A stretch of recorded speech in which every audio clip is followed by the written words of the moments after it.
As you've probably noticed, if you are a follower of Unsung Heroes, we don't talk about aftermarket tuner cars all that much. Not because they're bad, but because they just don't tend to fall into the category of car which we usually discuss. We talk about cars that are generally a concept or a race car or a record attempting vehicle of some kind that maybe just didn't achieve what it was going for, or had some kind of catastrophic failure, or just was forgotten into the annals of the automotive world.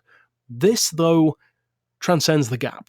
It is an aftermarket tuner car, but I still would definitely call it an unsung hero. And it's not the first time we've discussed a crazy aftermarket car like this. The one that always jumps out to me first when I think of cars like that is the bright yellow twin-engined MTM TT Quattro, the Bimoto.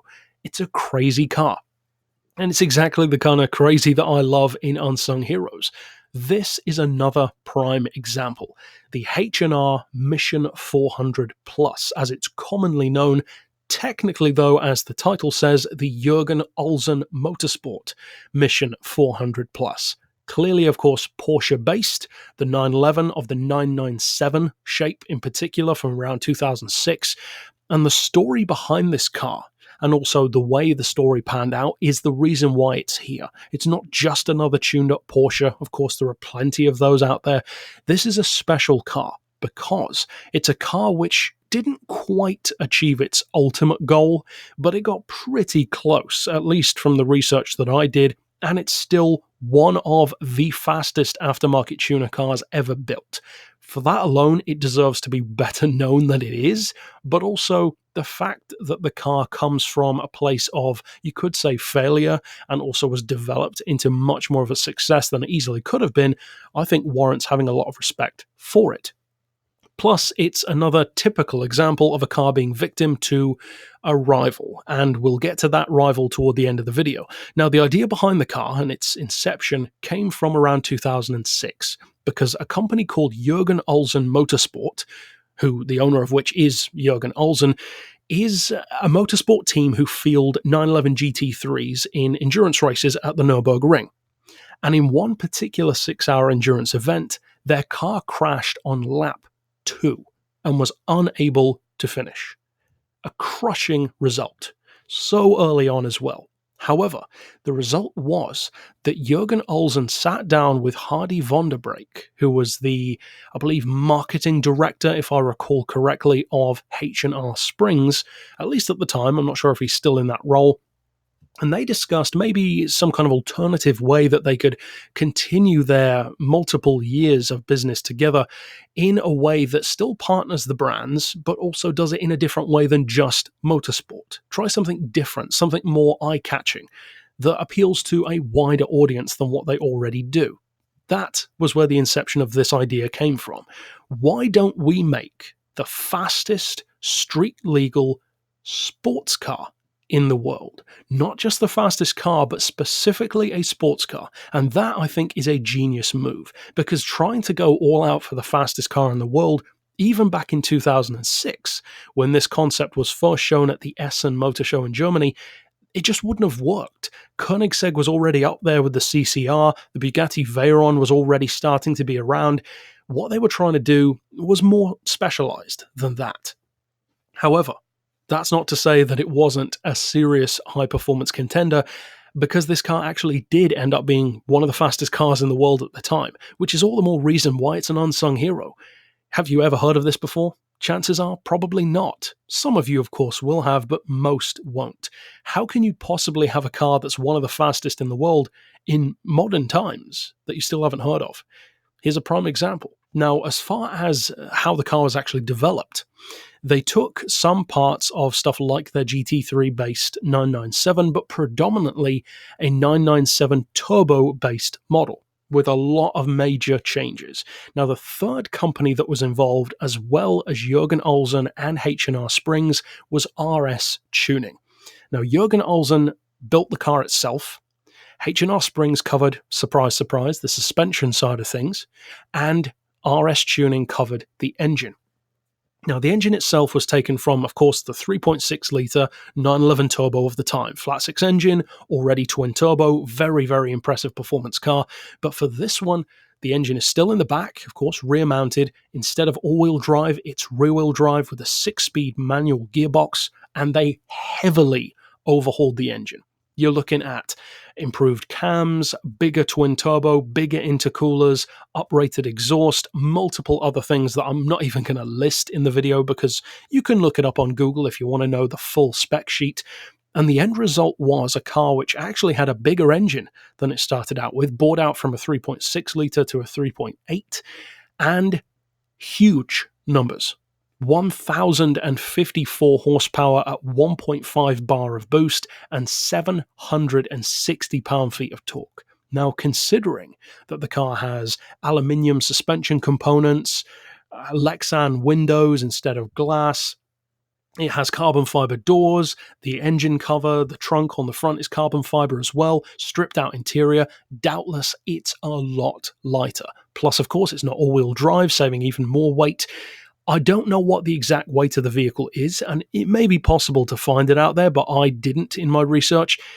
I would suspect you're probably looking at somewhere in the maybe 1,400 kilo range, possibly a little bit higher, and the result of that is a car with more power than a Veyron at the time, and in a significantly lighter package. Now, that's not all they did. As you can see from the visuals, the silhouette is different somehow. The shape, it's different from a 911. So why is that? Well, there are two reasons. One is because it has a chop top, and that's not something which you see as often as you might think. I mean, real life isn't Midnight Club after all, and typically you'd see a chop top on stuff like lowriders or classic American cars.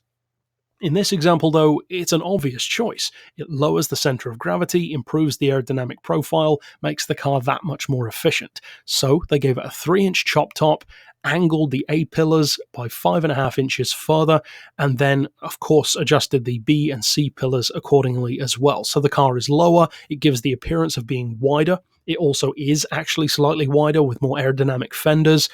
And the rear of the car is slightly longer as well, giving it an ever so slight long tail appearance with kind of that integrated ducktail, of course, all for aerodynamic reasons. It's also sporting quite a hefty amount of camber, as you can see, which again is of course about the stability, given that it doesn't really have conventional downforce, at least as far as a massive wing or something like that. So, the goal, as the name suggested, was 400 kilometers per hour. They wanted to make a Porsche 911 based street legal sports car, which I might add meets Euro 4 emission standards, literally 1,055 horsepower, and it's still road legal for emissions, which in its own right is a reason to respect the car, that can also hit the same speed that the Nissan R92CP race car did at Fuji Speedway. 248 miles per hour. Now, that's technically what they were going for. What they actually wanted was more than 400. They wanted over 250. Now, they didn't, from what I can tell, actually achieve that. It looks like, based on actual YouTube footage that you can go and check out if you want to, the car actually achieved 388.77 kilometers per hour. And of course, the difference sounds massive, but that is, in other words, a 242 mile per hour confirmed speed for this car. Now, again, you've got to remember, a car developed way back in 2006. Of course, cars have gotten way faster in more recent years, but for the time, it actually was one of the fastest things out there. 242 miles per hour from a street legal car, which met emissions regulations, was drivable on the road. That's crazy. It really is, especially from a company, or a trifecta of companies, in fact, who don't have anywhere near the kind of budgeting and marketing ability of Koenigsegg and Bugatti and these big brands, and they still did it. They achieved it. Now, of course, the car is not a production vehicle. It is essentially a marketing stunt, if you will, but I like it because not only was it a clever marketing stunt, which showed that they could do more than just endurance racing, not that that's anything to be frowned on in its own right, but it actually, for the most part, proved what they could do. A car that was rear-wheel drive, had very little conventional downforce, at least on the surface of things, and was still stable enough to set that record without taking off or flipping out or sliding all over the road. I mean, you watch the video of this car, it looks very stable. And considering how much lighter than something like a Veyron it is, that's impressive. Ultimately, the car, it didn't fail as such because 242 is still very impressive. It didn't quite hit the goal, but come on, who cares? It's still as fast as a Koenigsegg CCR or a McLaren F1. That's pretty remarkable. And at the end of the day, as I mentioned very early on in the video, the car unfortunately was kind of killed not by the fact that it didn't achieve its speed, but it was killed by a sibling, or at least another 911-based vehicle at the time, which you probably have heard of. A little car known as the 9FF GT9, which unfortunately for this car has far better styling, it's far more memorable, has an easier name to remember, and was actually faster. So ultimately the car was just unfortunate when it came out rather than what it did. Had they done it maybe even a couple of years earlier, it would probably have more fame than it does. At the moment, it's a car which is predominantly known within aftermarket tuning aficionados, and that's a shame. It deserves more recognition than just that. This needs to be a car that not just tuners are into, but that petrol heads are into. It's an awesome performance car. It achieved, for the most part, its goal, in the very least of showing what the guys were capable of. Who cares about 6 miles per hour of difference? And at the end of the day, it definitely earns my respect. Ultimately, I hope you guys enjoy this car, and of course, if you want to check out other episodes in this series, you can click right here on screen. And trust me, if you haven't watched them already, there's some pretty crazy ones in here. But that's it overall. Of course, I'll see you next time, and for now, as always, thanks for watching.